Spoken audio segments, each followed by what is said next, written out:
Okay, this is going to be unit 1. So we're going to start with number 1.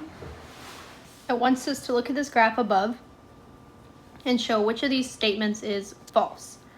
So if we look at A, notice how it has f of 1. That's talking about the actual y value. So you're going to see it as a point. And of course it says f of 1, so that means we're looking when x equals 1. So our point at x equals 1 equals the limit. So the limit is from the left and the right. And as you can see, those are the same point. So A is true. B has f of 2 equals the limit as x approaches 2. So f of 2 is going to be this point right there. And the limit for 2 is going to be this point. So we can see those two are not the same, which means that B is going to be our answer because that's false. And just to look at C and D, so a removable discontinuity, remember, that's a hole. So here's our hole right there. That is true. And then we have a jump discontinuity, so that's where the limits are not going to be the same. So if you look at 4, you see how it jumps from this point here to this point? That's why it's called a jump discontinuity. So both of those are actually true as well. All right, number 2, we want the limit as x approaches -2 of this function. Your first step should always just be plug in the value that they give you. So -2 squared plus 5 times -2 plus 6 over -2 plus 2. So right away we can see our denominator here is going to be 0. And if you plug in the top, you have to do some math, you also get 0. This is indeterminate form, so we're going to have to use a different method to solve this. And it looks like this one is pretty easily factored, so let's change this to the limit as x approaches -2 of x plus 2 and x plus 3.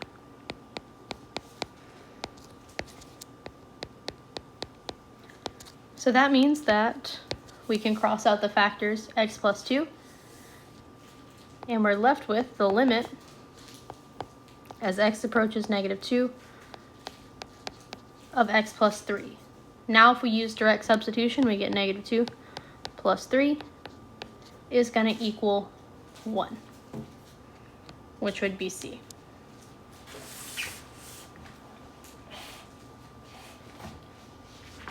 Okay, next up we have number 3. So they give us a piecewise function, and they want us to figure out for which values of k this is going to be continuous.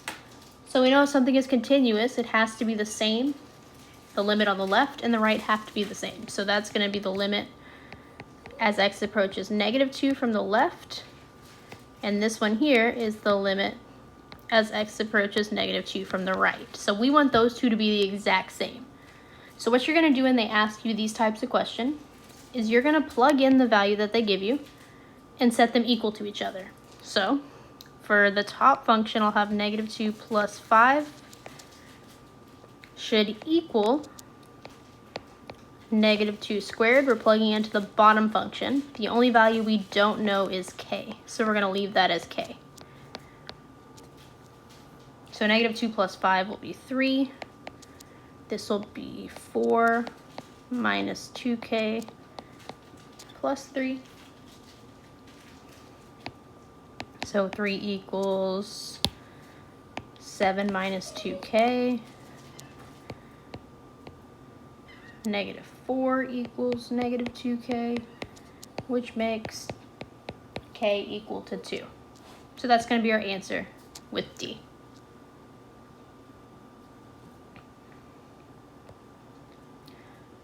Moving on, we have number 4. So how many removable and non-removable discontinuities do we have? So remember, removable is going to be the holes. Non-removable is anything else. So jump, asymptotes, And that's really going to be the main one we're looking for on this type of question. So looking here, we have x plus 2, x minus 6 on top. And it looks like this down here can be factored again. So let's just look at x plus 2, x minus 6. When we refactor that, x squared plus 8x plus 12, we're going to end up with x plus 6, x plus 2, and then we still have that x minus 3. So right away, we should be able to see that this x plus 2 is going to cancel out, which means we're going to have a whole, at x equals negative 2. It's opposite, remember, of what it looks like inside the parentheses. So if it cancels out on top and bottom, that's how you know you're going to have a whole. So right away, we should know we're only going to have one removable discontinuity, meaning we can get rid of A and we can get rid of C. Now non-removal, remember that's the asymptote, and we know we can't ever divide by 0. So we have two things here at the bottom that if we plugged in x values would make it 0. So we're going to have a vertical asymptote at x equals negative 6 and a vertical asymptote at x equals positive 3. So that basically tells us right away that these are both non-removable discontinuities because they're asymptotes, meaning our answer here is going to be D. So if you're ever looking for a non-removable discontinuity, check the denominator of the fraction, see if there's any values that can make it equal to 0. All right, for number 5, they give us a limit from the left and a limit from the right. So what I suggest is let's just draw a picture here. And we know both of them are dealing with the x value of 3. So from the left, whatever our function is, the limit is going to equal 2.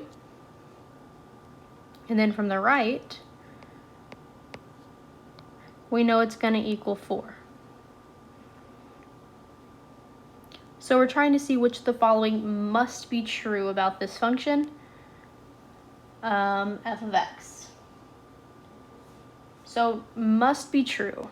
So it is not continuous. So looking at this, there's no way that this could be continuous because basically we have a jump here. So since there's a jump, there's just no way that this can be continuous because there's a jump. It's not connected from the left and the right. The left limit does not equal the right limit, and it does not equal the point.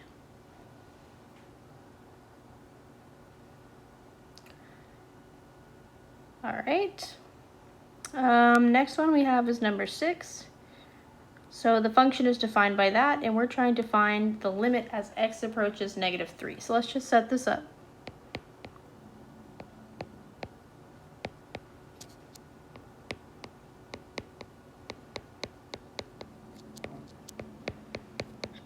And again, if you try direct substitution, we should say that this bottom is going to become a 0. So basically it's not going to work. The top would also become a 0, which would make it indeterminate form. So what we're going to have to do here is we're going to have to factor this, making it the limit as x approaches negative 3 of x plus 3, x plus 2, and then on the bottom we still have x plus 3. So the x plus 3's will cancel out, leaving us with the limit as x approaches negative 3 of x plus 2. When you plug in that negative 3, we're going to get negative 3 plus 2, which equals negative 1, which makes the answer B.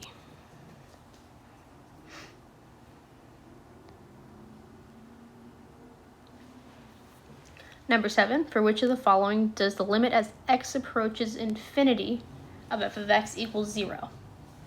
So this is where we had 3 different rules. So if your exponent is bigger on top, that means the limit's going to be equal to infinity. If the exponent is bigger on bottom,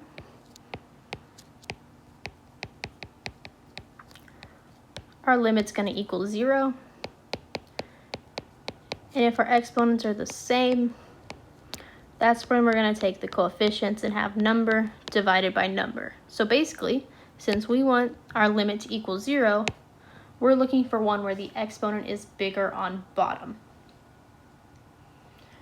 So if we look at number 1 here, the exponent's bigger on top.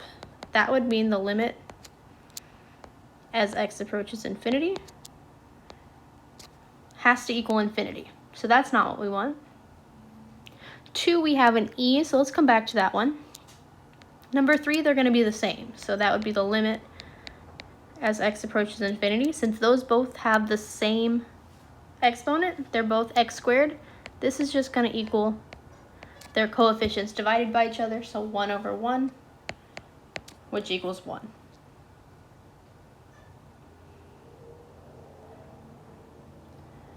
And for 2, you're actually going to need L'Hopital's. So we went over this briefly in class. So if you plug in infinity here, you're going to get infinity squared plus 4 over e to the infinity, which in fact gives you infinity over infinity, which is one of the indeterminate forms. So what we're going to have to do for number 2 is we're going to have to take the derivative of the top and the bottom. So this is going to be the limit as x approaches infinity. Now the derivative of the top is going to equal 2x over, and then we know the derivative of e to the x is e to the x. So now if I plug it in, I get 2 times infinity over e to the infinity, which is still going to be equal to infinity over infinity. But the best part about L'Hopital's is that you can do it over and over again until it will work. So let's take the derivative of this function again, which would give us the limit as x approaches infinity of the derivative of 2x is 2. Derivative of e to the infinity, or e to the x, is still e to the x. So now when I plug in infinity, I'm going to get 2 over e to the power of infinity, which is really just 2 over infinity. And 2 divided by such a big number is going to be equal to 0. So our answer here is just A, 2 only.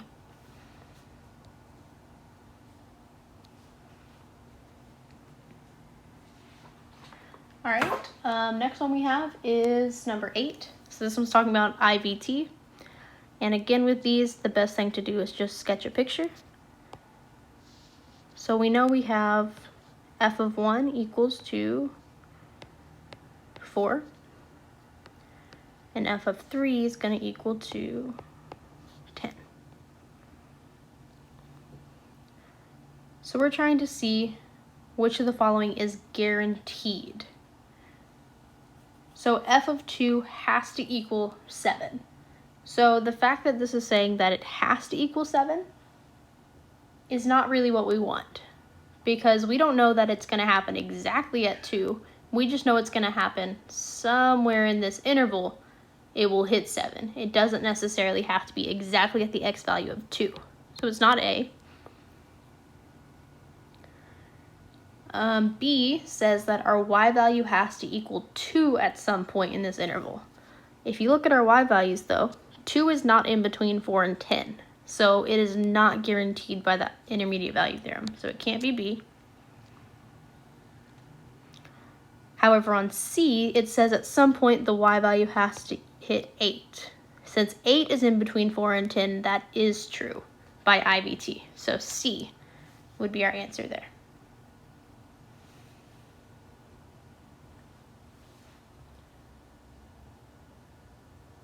All right, for number 9, If the function f is continuous for all real numbers, and they give us f of x, where x does not equal 1, they want us to find the point.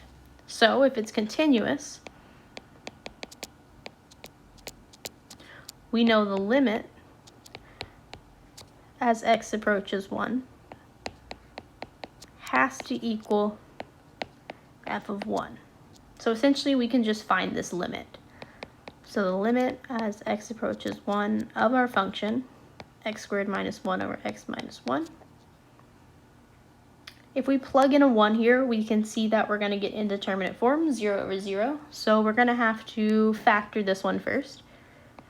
So the limit as x approaches 1 of x plus 1, x minus 1 over x minus 1. The x minus 1's cancels, meaning there's a hole at x equals 1. So then we plug it in, we get the limit as x approaches 1 of x plus 1 equals 1 plus 1, which equals 2. That means f of 1 is defined to fill in that hole that we see when we find the limit. So 2 is your answer. Okay, 10 wants to know, where does the limit exist? So that just means the left side and the right side have to match. The point does not necessarily have to match.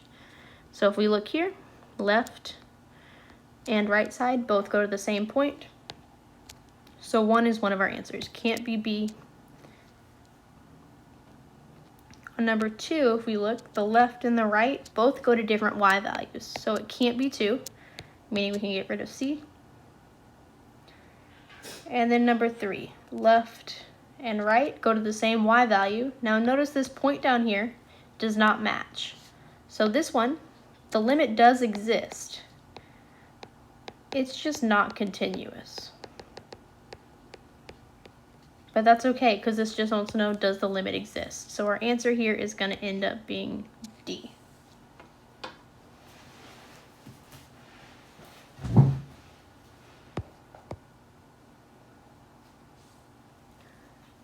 All right, number 11. So looking at this one, we have x cubed minus 2x squared over x squared plus x. And it's our limit as x approaches 0. So here you could see, if you plugged in 0, you would end up getting indeterminate form 0 over 0. So looking at this, you could use L'Hopital's, but let's just go with factoring. The limit as x approaches 0. And let's factor out an x squared on top, which leaves us with x squared times x minus 2. And then we can factor out an x on the bottom, which leaves us with x plus 1.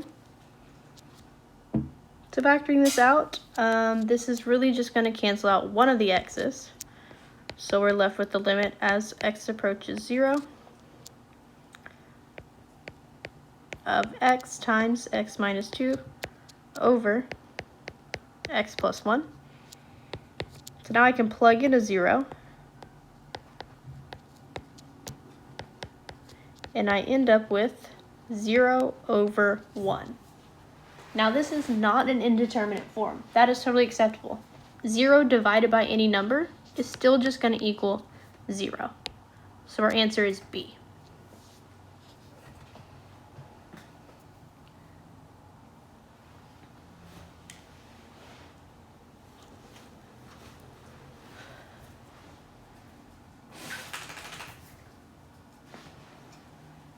Okay, number 12, continuous functions except at x equals 5.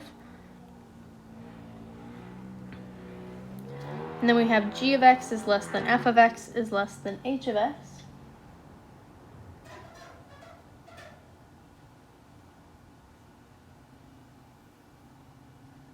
And the limit of, as x approaches 5 of f of x equals 2. So this is basically squeeze theorem. and it wants to know which of these must be false. So based on squeeze theorem, this is basically saying that we have three functions.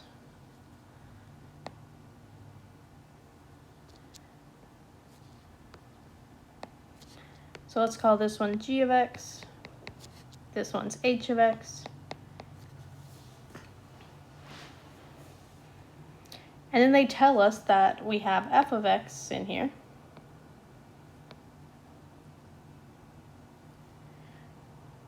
And we're trying to see which of these statements is false. So they tell us the limit as x approaches 5 of f of x equals 2. So we know that this y value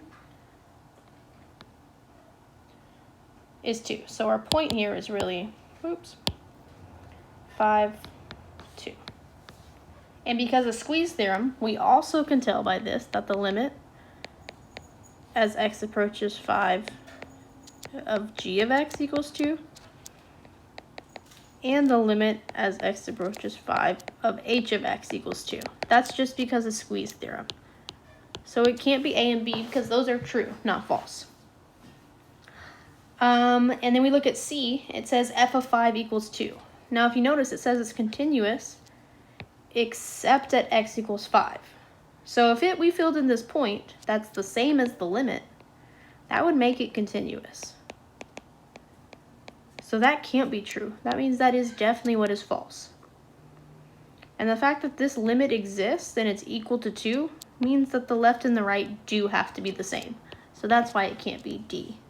So C is our answer.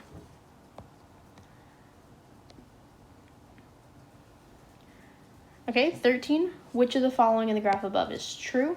So let's just look at each of them. The limit as x approaches 2 does not exist. So if we look at 2, there's our right side, there's our left side. They are not the same. So this limit does not exist. A is our answer. Just to make sure though, when x equals 3, notice the left and the right side are the same. When x equals 4, the left and the right limits are the same. And when x equals 5, the left and the right are the same. So A has to be our answer.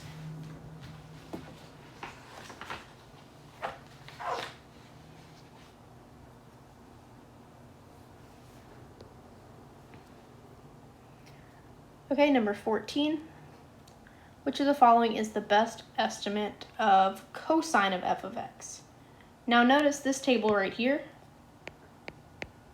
is the table of f. That's not what this is asking about. It's asking about cosine of f of x. So first, let's find what is the limit as x approaches 2 of just f of x.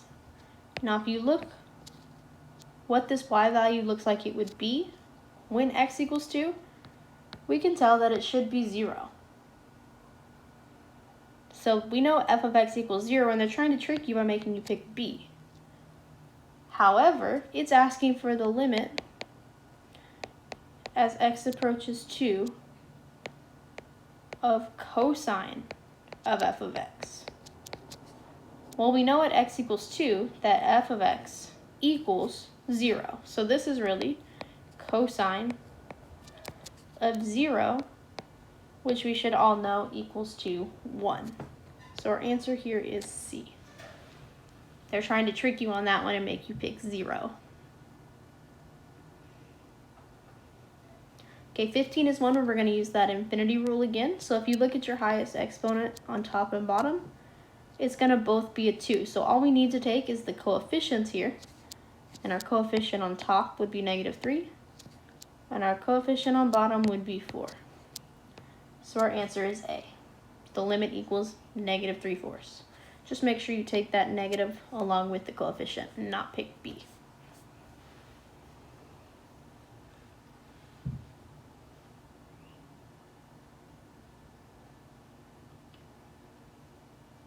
Okay. We have a rational function with a vertical asymptote at x equals 1. So let's just draw this.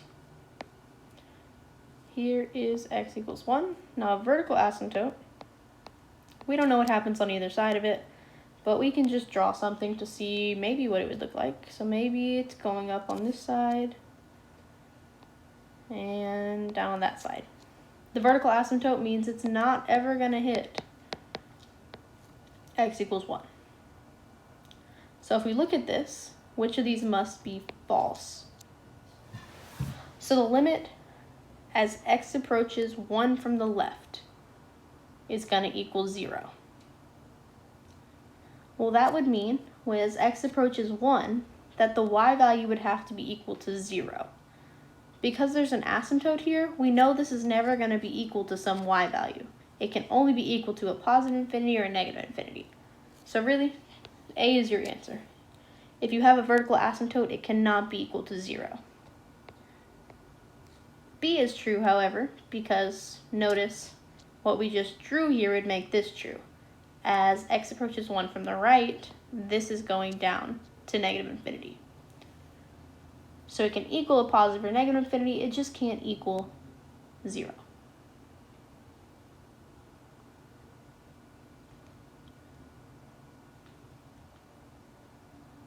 Alright, so this next one, we're just going to draw an arbitrary picture again. So we know we're dealing with x equals 1. So it tells us if the point equals the limit from the right side. So let's just draw this.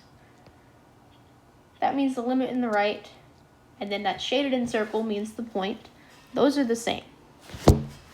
However, it is not continuous. So if this were continuous, the left limit would have to be the same.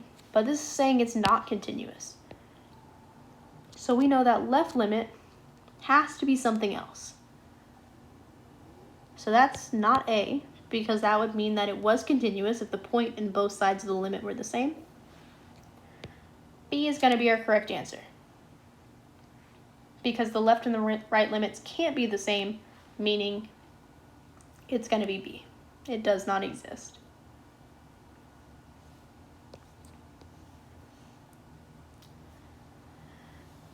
Okay, 18. This one, when you plug in 3, you're going to get 0 over 0, which again is indeterminate form, which is not what we want. There's no way to factor this one though, because there's nothing to factor. So instead, we're going to have to use a conjugate. So if I take this limit,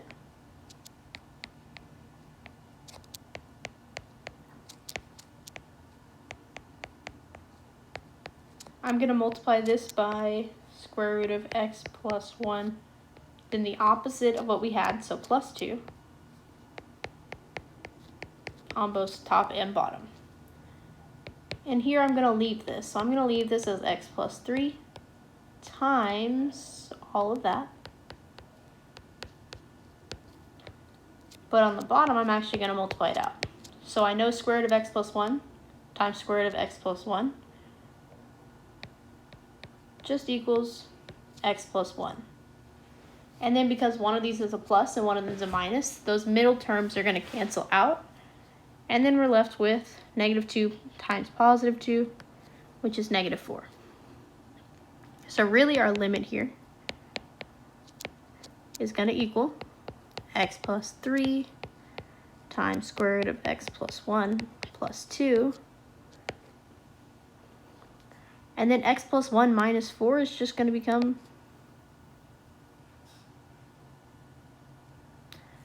oops, how did that become a plus 3? It should become x minus 3. I wrote this wrong. Sorry, this should be a minus 3. Oh no. This should be a x minus 3. Same here. I just wrote the wrong sign. So now our x minus 3s are going to cancel out. And then all we have to do is substitute in that 3 now. So we're going to get square root of 3 plus 1 plus 2, which is going to be 2 plus 2, or 4. So your answer here is going to be D.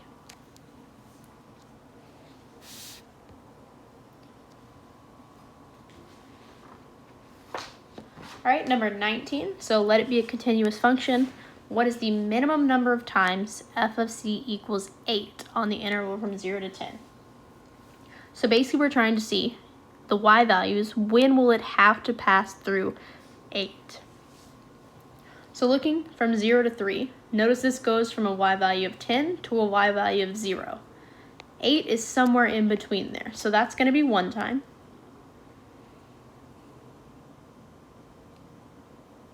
And then 0 to 8, it tells us it hits 8. So that's a second time. 8 to 11. So since we started at 8, it's not necessarily having to cross it again. So we're going to not count that one again.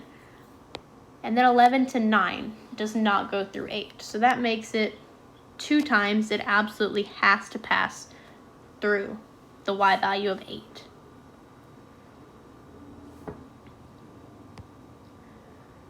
And then we have the graph of f of x as shown above. For which of the values does f of x have a removable discontinuity? So once again, we're looking for a whole. So x equals 2. That's going to be a jump. That is not a whole. So we can cross out A, we can cross out B, and we can cross out D. So we're pretty sure it has to be C, but let's just make sure. X equals 3. Right there is the whole. So this point is removed from that. So x equals 3 is a whole. Let's just check x equals 5. Once again, we have a whole. The point does not have to be defined anywhere where we can see for it to be a whole. It just has to literally be a whole. So C is our answer. And that's it for